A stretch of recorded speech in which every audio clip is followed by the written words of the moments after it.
Hello, my friends. The light is waning, but I think we still have time to get a video in. This is William Lee back with more of Grand Duke Dmitri's Diaries. I have notes for how many? I have notes for 3. But it remains to be seen if we'll have time for 3, although it's getting a bit easier now that there aren't so many introductions to be made. And you know the people who Dmitri was seeing in his daily life. So we will start with the diary entry for the 12th. Of January 1906. Lessons in the morning. Then we went to Aunt Alex to congratulate Tatiana on her name day. After talking with Aunt Alex, we found out that we needed to go congratulate Aunt Mavra, a real bore. But we went anyway. There was a prayer service in the Alexander Palace, which we attended. I'm terribly upset about tomorrow because the Ataman regiment will have its dinner and Maria is going, but I'm not. It's really unfortunate. I don't care about the Saturday dinners with Uncle Nicky. Just let me go to this dinner. Aunt says I'm too little. Well, fine. Then why was I allowed to have dinner with the German ambassador or go to all those dinners for the Finnish regiment, the Cavalier Guards, and the Horse Guards? Just tell me straight out that you won't let me go, but really, I'm terribly upset. I'm really terribly upset. It would be so much fun. And Aunt is oh no, I'm getting a little carried away. When we were driving back from Pavlovsk today, Miss June said, "Dmitri, you haven't written to Aunt for a long time." "Yes, it's been about a week already," I replied. "Well, when you write, tell her that you really want to go to Moscow on the 4th. "What business is it of hers whether I want to go or not?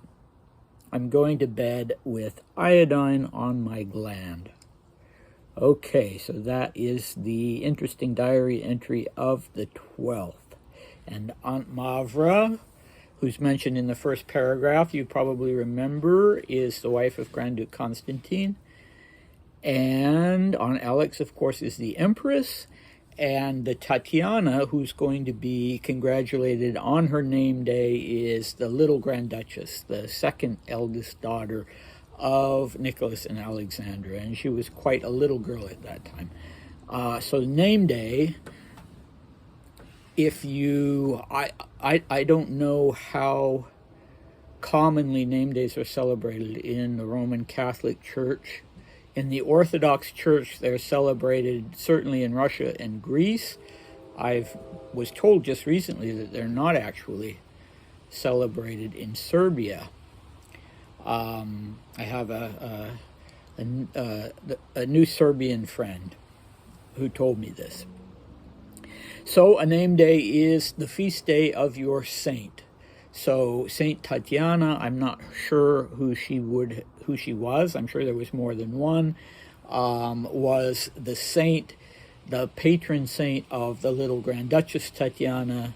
So on Saint Tatiana's feast day, little Tatiana was congratulated, and it was a bit like a birthday. Okay, and now we have something interesting that has been developing in the diary entries about the Empress, Alexandra, and how she seems to have been the one who regulated what Dmitri and Maria were doing in relation to the activities, the family activities they did. So she's the one who's telling them, you need to go, whether you like it or not, you need to go congratulate Aunt Mavra. And I'm not sure why Aunt Mavra needed to be congratulated. It wasn't her name day. I wonder if he got a little mixed up because it was her daughter Tatiana's name day. But anyway, as usual, Dmitri doesn't want to go to Pavlovsk, but Aunt Alex says, you are going to go. And that's that. And we see a little flash of the frustrated teenager in this diary entry who's not just going to go along with everything. Just a little bit of rebellion against that. So Maria, once again, is going to one of these regimental dinners, and Dmitri is not. And the person who has said you are not going was, who else? Aunt Alex. And the reason she gave, or the reason Dmitri gives, it may have been more the latter, is that Dmitri was too little, not meaning that he was physically too small, but that he was too young. And my suspicion is that, so he mentions that he's been to several of other dinners of this kind. He names the Finnish regiment, the Cavalier Guards, and the Horse Guards, as well as a dinner that was given for the German ambassador. And my guess is that at one or more of those dinners, things didn't go so well as far as Nicholas and Alexandra were concerned, that he had one of his laughing fits or that he was behaving in a mischievous way. And so that at least is my theory. He's not saying that, but he wouldn't say that, would he? I mean, he'd be embarrassed of that. So he's saying, oh, she says I'm too young. And here he tells us how upset he is, by way of showing how upset he is about to call Aunt Alex something probably nasty. Aunt Alex is a ... Those are his ellipses, and then he says, no, I'm getting a little carried away. So he's not going to write whatever it was he was thinking.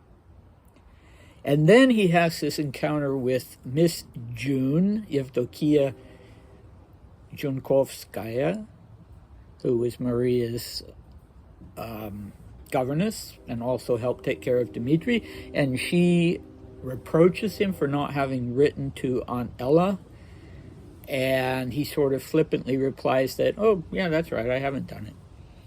And she then tells him, well, when you write to her, tell her that you really want to go to Moscow on the 4th, and he's a little incensed by that. I mean, what right does she have to tell me what I should write to Aunt Ella and to tell me that I should say or that I am happy to go?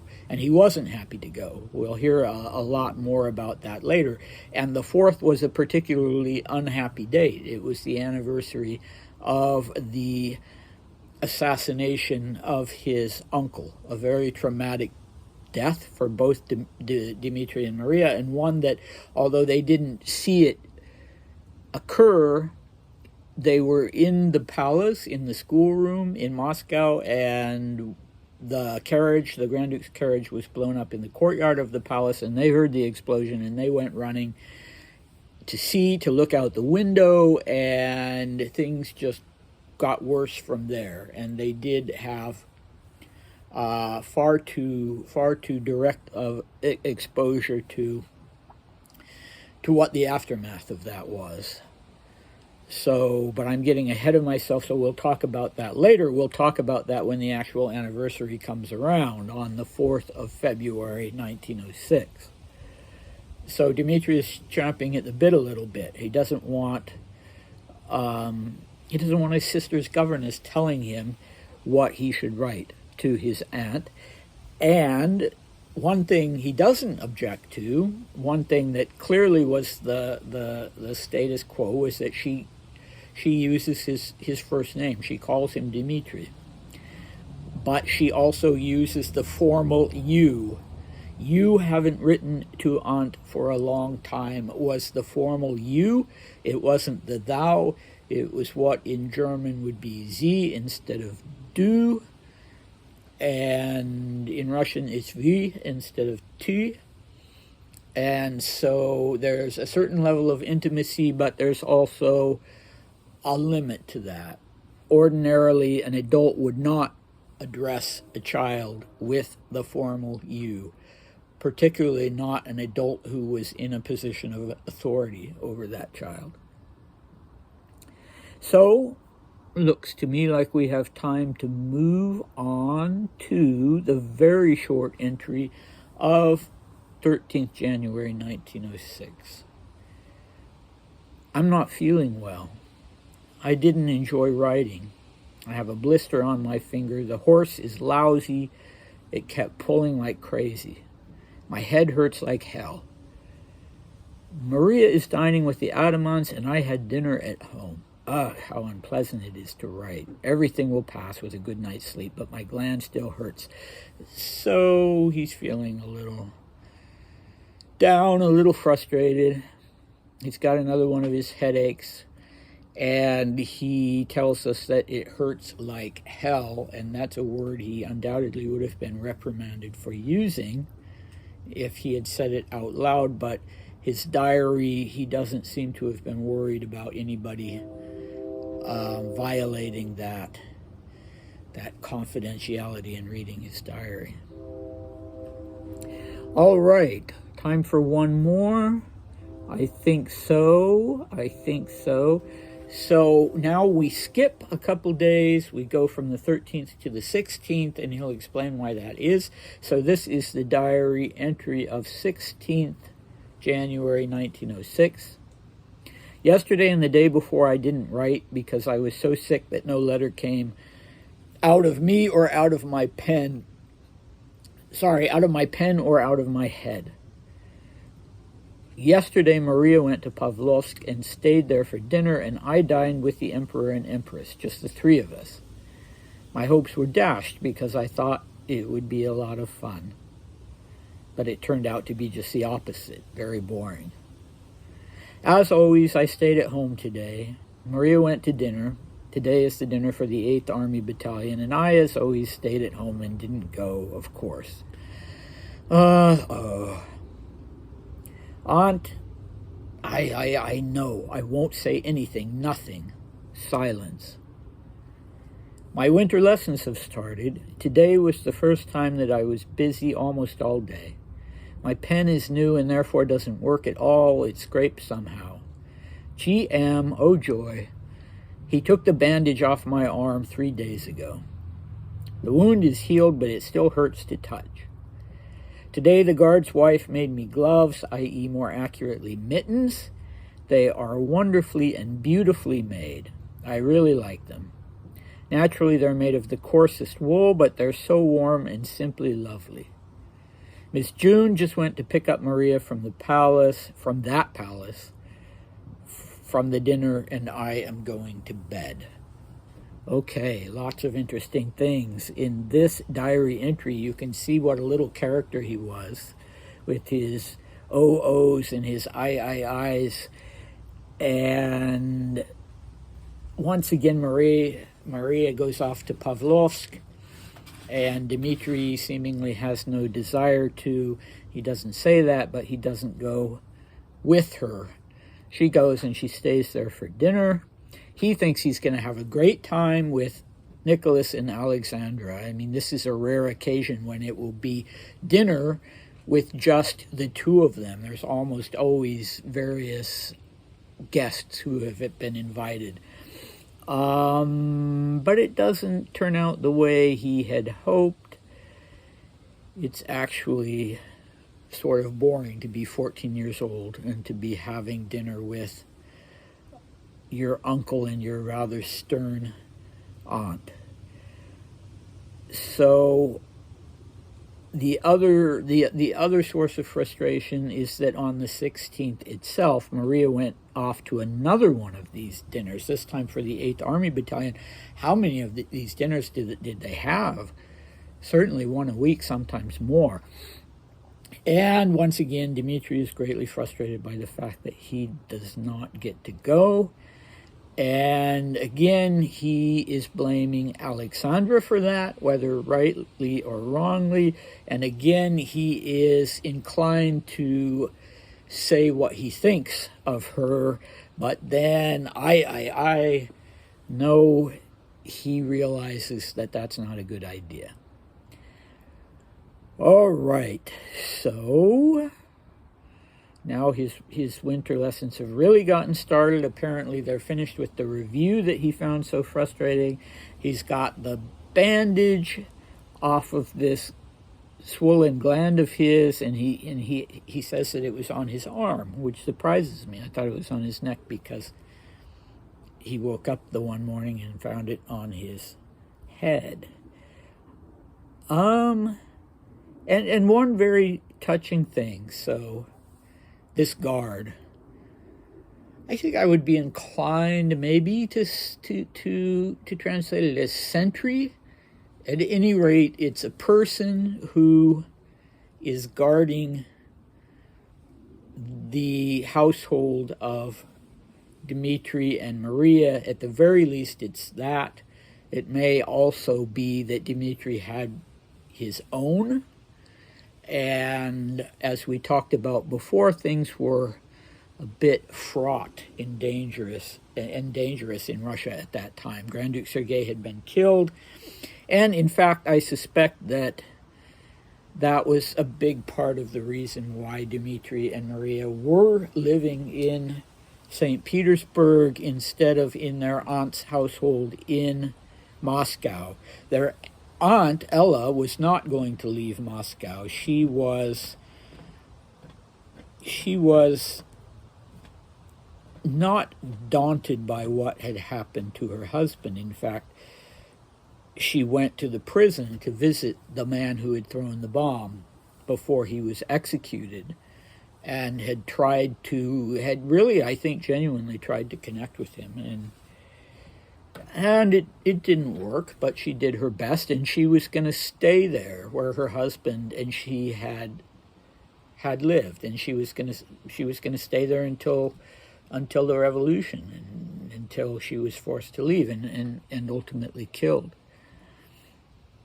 But the children had been sent to St. Petersburg, and I'm sure part of the reason, as I mentioned before, was that they, after this traumatic event of their uncle's death, it was therapeutic for them to be around families, functional families with parents and children who loved each other.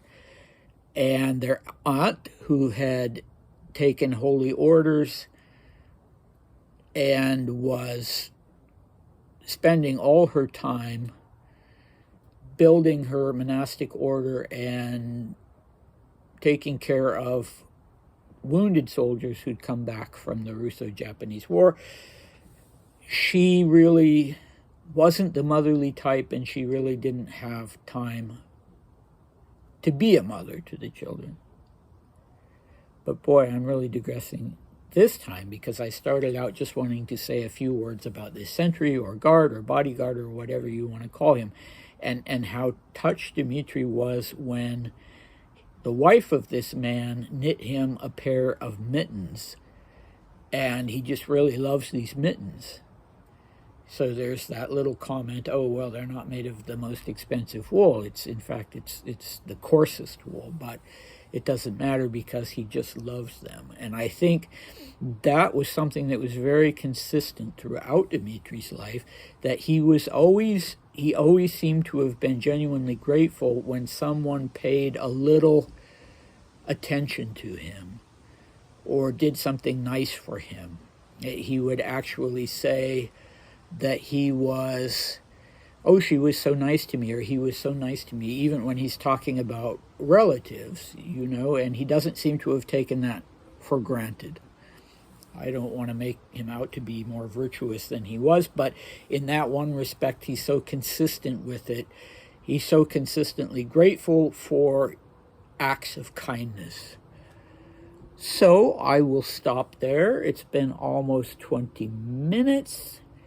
And we have another diary entry coming up for the 17th with another oi oi oi on his part. And so I will see you next time. Bye.